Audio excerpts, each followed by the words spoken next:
Welcome to Barefoot Bible in the Judges series. I'm pastor and teacher David Wright.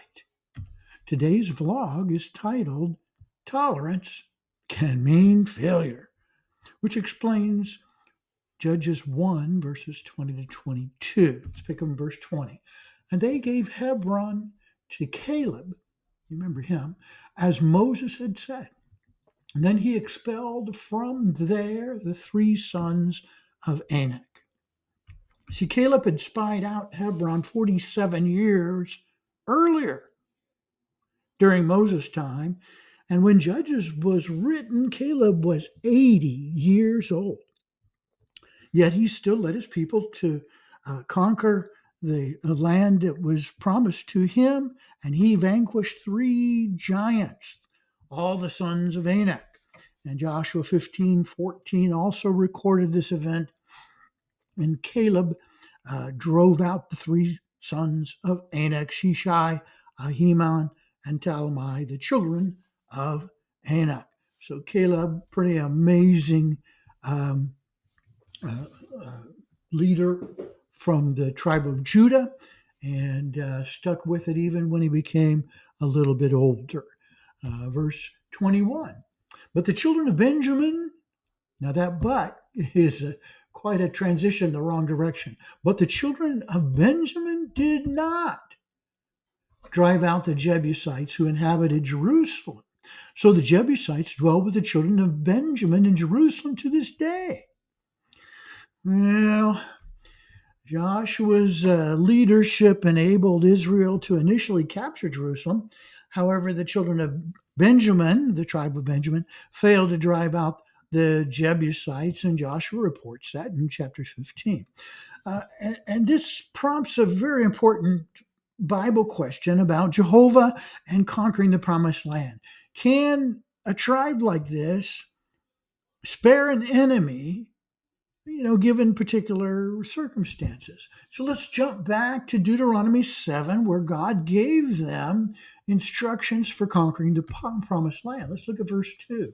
When the Lord thy God shall deliver them before thee, thou shalt smite them and utterly destroy them.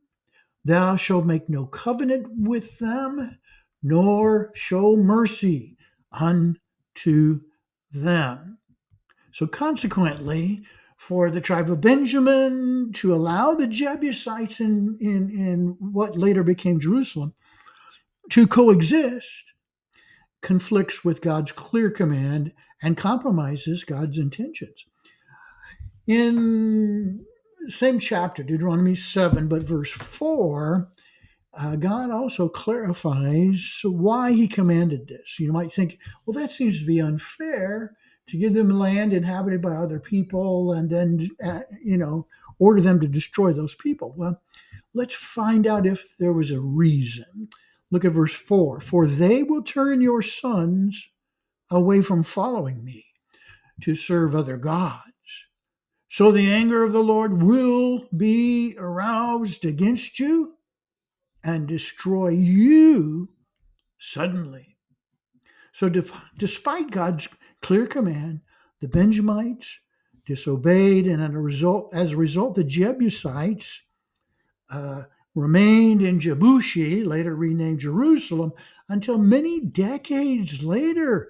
In fact, all the way zooming from the time of the Judges, which covers about 400 years, into the time of the second king. King Saul was first. This is King David, and he finally removes the Jebusites as God had commanded. Interesting. Verse 22, and the next verse. And the house of Joseph, and I'll explain what that means. The house of Joseph also went up against Bethel, and the Lord was with them. That statement doesn't appear often in Judges. Verse 23, so the house of Joseph sent men to spy out Bethel. The name of the city was formerly Luz. Might be Luz. I'm not looking at the Hebrew. The term house of Bethlehem. The term house of Joseph denotes the tribes of 2 tribes. Joseph had 2 sons. So it's two tribes, the tribes of Ephraim and Manasseh. It was a decision that Jacob later made. Bethel translates to house of El, or of God, signifying a sacred site where several biblical events occurred. And you can see this list. Abraham built his first altar there, Genesis 13. Jacob received the vision of the ladder reaching to heaven, Genesis 28. Samuel, who was prophet and a judge, ministered to three different cities, and Bethel was a key location for his ministry, 1 Samuel 7. And then the last one, unfortunately, Bethel later became a hub of idolatry among the northern 10 tribes, 1 Kings 12. And you can imagine God is not going to be happy with that last one. So we'll continue next week with the Judges series with a vlog I call Win or Lose. And it's from verses 23 to 26 as we continue our Judges chapter 1. And thanks for tuning in today. I hope a week from now you'll tune back in, or it'll be next Thursday.